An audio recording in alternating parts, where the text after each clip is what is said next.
फेरेंगा बिथाङा हयथ' एनडिएफबियाव खोब लास्टाव फैदों जाय बेक्तिया एनडिएफबिनि मुंख्लंफोरखौ सिनाया जेलाव थानाय बारग' एनडिएफबिफोरखौ सख'नायनि खामानि मावगासिनो दङ होननानै रायजो राजाफोरनो भुवा मेसेज होगासिनो दङ सरासनस्रायै जोंनि बारग' एनडिएफबिफोर जोबथेसालियाव जायफोरा दङ बिथांमोनखौ सख'नायनि जेबो खामानि मावाखै दंस' बिथांमोना दिल्लीयाव थाङै थाङै गाथेहैबाय थानायखौसो जों नुनो मोनो 15 तारिखआव सुप्रिम कर्टआव रन्जन दैमारि सारनि बेल हियारिं दङमोन नाथाय खोब दुखुनांथाव बाथ्रा बिनि दानसेनि सिगांबो जोङो बेल हियारिं मोनसे डेट मोनदोंमोन सुप्रिम कर्टआव नाथाय सिबिआइनि एडभकेटआ टाइम बिनायलाय हप्ताब्रै टाइम बिनायलाय बेखौ टाइम होनाय जादोंमोन बिनि उनाव फैबाय थानाय नै थांनाय 15 तारिखआव मोनसे गोदान टाइमखौ जोङो मोनफिनदोंमोन सप्ताब्रै टाइम बारलांनायनि उनाव थांनाय 15 तारिखआवहाय जोङो बेल हियारिंखौ मोनदोंमोन नाथाय बेयावबो खोब दुखु गोनां बाथ्रा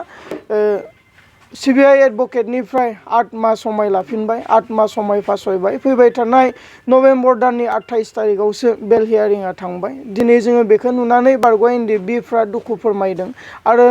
हुमुग्र बर' रायजो राजानि मेगनाव दिनै मोदै गदों जे मानो थाखाय बेबायदि जादों होननानैहा दिनै जोङो नुदों सोरबा राजनितिकनि दैदेनगिरिफ्रा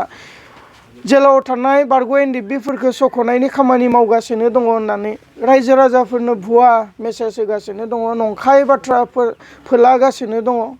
दिनै बिथांमोना जुदि थारैनो बारग' जायफ्रा जेलाव दङ बारग' एनडिएफबिफ्रा बिथांमोनखौ सख'नायनि जुदि खामानि मावदोंमोनब्ला दिनै सिबिआइ एडभकेटआ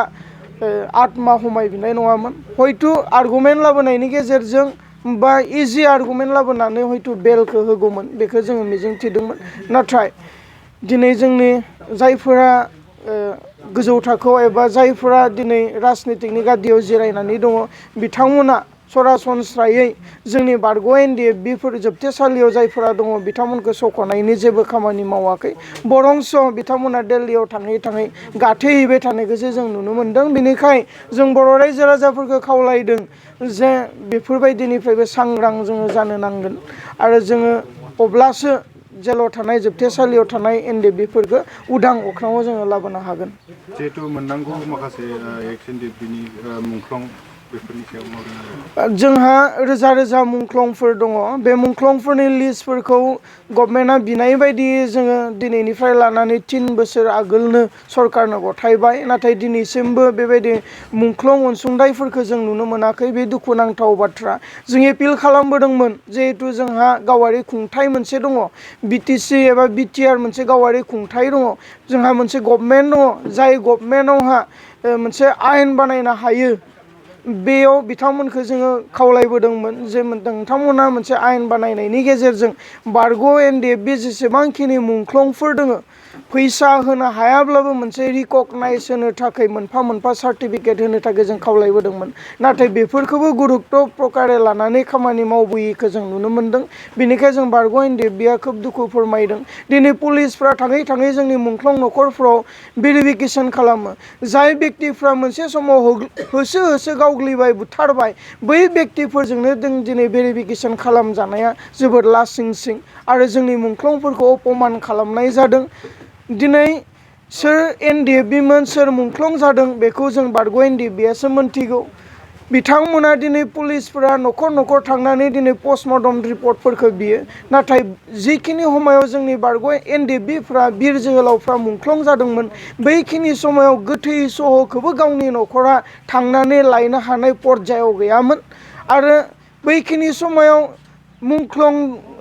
एबा गोथै सह'नि खाथियाव थानानै आंनि गथ' आंनि फिसाला एबा आंनि हौवा होननानै बुंनानै लानोबो हायामोन बैखिनि समायाव बेबायदि मुंख्लं जालांदों जिउ गोमालांदों अब्ला पस्टमर्टेम रिपर्टखौ बे न'खरफ्रा बहा मोनगोन बिनिखाय जों एपिल खालामबोदोंमोन खावलायबोदोंमोन जोंनि मुंख्लंफोरखौ सिक्रिटि होनांगौ रिकगनाइज खालामनांगौ थाइसेबो फैसा होनो हायाबाबो गांफा सार्टिफिकेट होनानैब्लाबो रिकगनाइज खालामनांगौ होननानै जोङो खावलायदोंमोन जोंनि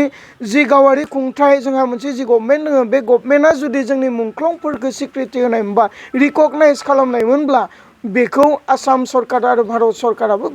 गनायनो गोनां जागौमोन नाथाय दिनैसिम बेफोर खामानिफोरखौ मावफुंनानै होनायखौ जों नुवाखै नेग्लेक्ट खालामनायखौसो जों नुदों बिनि सायाव माबायदि फेरेंगा बिथाङा हयथ' एनडिएफबियाव खोब लास्टाव फैदों जाय बेक्तिया एनडिएफबिनि मुंख्लंफोरखौ सिनाया